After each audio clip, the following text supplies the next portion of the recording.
روایت کے اندر ہے کہ ایک شخص تھا، اس کی بیوی بڑی حسین و جمیل تھی۔ ایک شخص ایسے بازار سے گزرا، اس نے اس کی بیوی کو غلط کام پر اکسایا۔ اس نے گھر جا کے اپنے شوہر کو بتایا کہ ہمارے علاقے کا، ہمارے محلے کا فلاں بندہ ہے، بڑا بدتمیز ہے، وہ یہ حرکتیں کرتا ہے۔ اس نے کہا اب اگر وہ تیرے رستے میں آئے نا تو اسے کہنا میں تیری بات ماننے کو تیار ہوں، مگر تو پہلے یہ کر کے 40 دن مسجد میں باجماعت نماز پڑھ، یہ میری شرط ہے، اس کے بعد تو جو کہے گا میں مانوں گی۔ اس نے کہا ٹھیک ہے۔ اگلے دن جب وہ اس رستے سے گزری تو وہ عیاش بدماش پھر سامنے تھا۔ اس نے کہا تو جو کہتا ہے میں تیری بات مانوں گی، مگر میری ایک شرط ہے، 40 دن مسجد میں باجماعت نماز پڑھ، یہ میری ڈیمانڈ ہے، اس کے بعد تو جو چاہے گا۔ اس نے کہا یہ تو شرط بڑی آسان ہے۔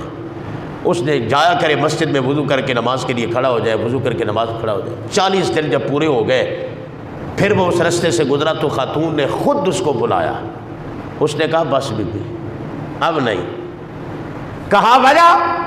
اس نے کہا میرے رب سے میری صلح ہو گئی ہے، بس اب میں جس رب کے حضور سجدہ ریز ہوتا ہوں، اللہ تعالیٰ نے میرا اندر اتنا صاف کر دیا ہے کہ میرا دل برائی کی طرف لپکنے کو کرتا ہی نہیں ہے۔